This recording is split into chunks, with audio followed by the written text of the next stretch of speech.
I am a lovable person. I am worthy of life's good. And that is the quote of the day.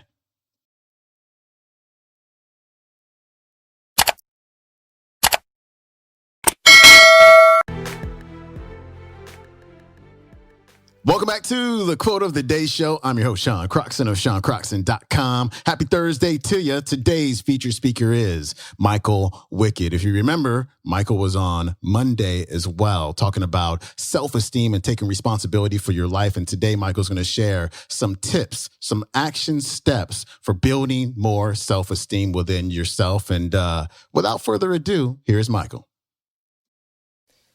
Let me share with you some action steps toward building higher self-esteem.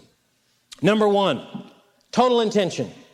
100% intention to make self-esteem the single most essential thing in your life, because it is. And that means you're going to do whatever it takes to love you and accept you and build a positive relationship with you and treat yourself warmly. And you're never again going to let anybody else devalue you through destructive criticism. And you're going to leave if you have to. So you're really going to have a total intention to build that self-esteem. Number two, you can make up some affirmations, which you can especially use in the morning before you leave the house. Affirmations such as, I am a lovable person. I am worthy of life's good. I celebrate my uniqueness. I am a perfect non-physical essence, because in truth we are perfection. The third thing you could do, instead of finding fault with yourself, they did a study of fourth grade girls in California, and something like 92% thought they were fat and ugly in the fourth grade. USA Today did a survey of a couple million adult women a couple of years ago. 92% of the women said they needed to lose weight and they didn't like their body. How in heaven's name are you and I going to have a powerful experience if we're always putting down our body? I mean, if you say to your body, I hate you, you think your body's going to say, I feel wonderful. I'm so healthy with all this hate. You tell your body you hate it a few times and watch it create some heavy-duty illness for you. Oh, you thought illness was in the air.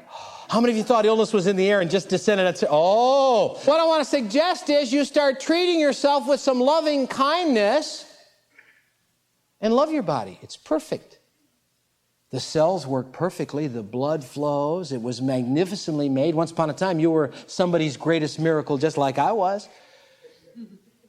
So you go home and take off your clothes and stand in front of the mirror and say, woo, yeah. And if there's a little something you don't like, cover it up. Look at the rest. You got it? Okay. And take a pad and a paper and write down some of your strengths. Write down some of your good qualities. Write down some of your wins in life. Write down some of the things you've overcome. Write down some of the positive things you've had. Don't focus on the mistakes you've made. That reduces your self-esteem. Look at all the good things you've done and write them down. See, you got to build your self-esteem. There's no one else who will ever do it. Number 4. This summer I heard the most powerful album on self-esteem I've ever heard. It's through Nightingale Conant. It's Dr. Nathaniel Branden, called High Self-Esteem.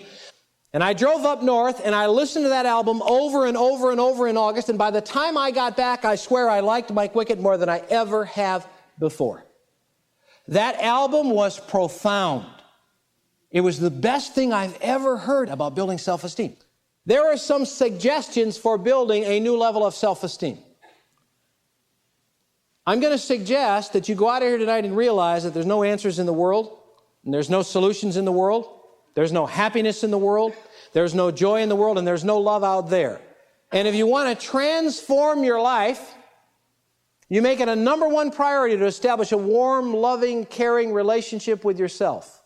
And you give up ever criticizing or putting yourself down again. And you start building self-acceptance and self-love. And if it's not easy, keep doing it.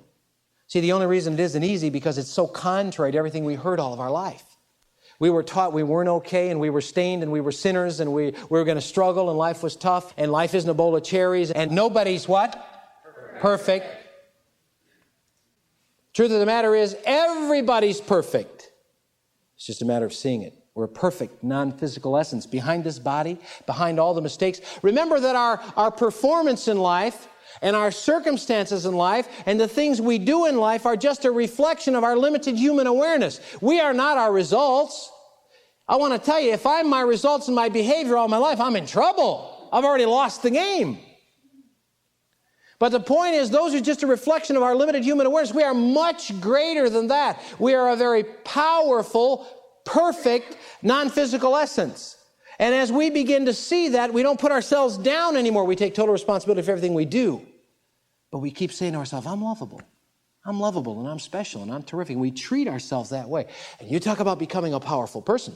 You talk about developing a whole new dimension of happiness. That is precisely what that will do. I invite you to make it the essence of your life, a special, loving relationship with you.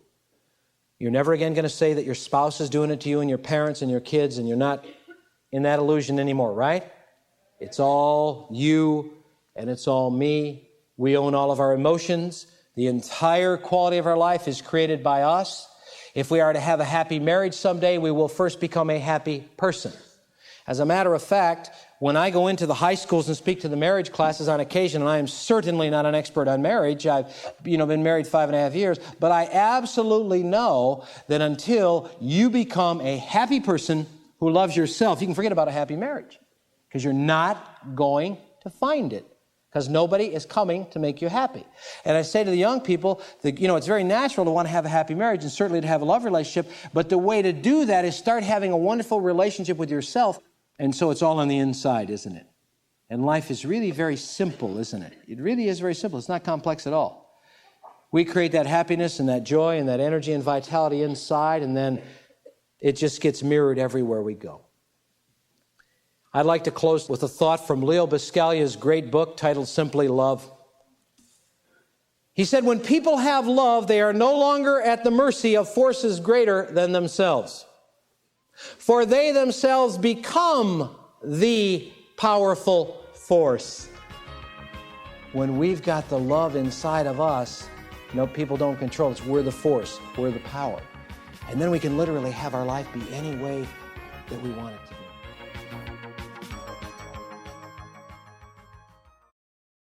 That was Michael Wickett. This thing is huge. Self-esteem is so huge. Your self-esteem and your self-image are the foundations for whatever you want to build in your life, for whatever you want to create in your life. And so highly recommend you check out his program called It's All Within Your Reach. That's where this clip came from. That's available on audible.com, nightingale.com, as well as the Nightingale Conan Insiders app. He may have also mentioned another program in this talk. I can't remember, but it's called The Psychology of High Self-Esteem. It's a program that he listened to over and over and over again in order to build his own self-esteem. And that's by Nathaniel Brandon, PhD. It's called The Psychology of High Self-Esteem. It's available on nightingale.com as well as on the Nightingale Conan Insiders app. That's it for me. It's almost Friday. That means it's Finance Friday. And I've got some more Dr. D Martini for you coming your way. And so I will see you then. Peace.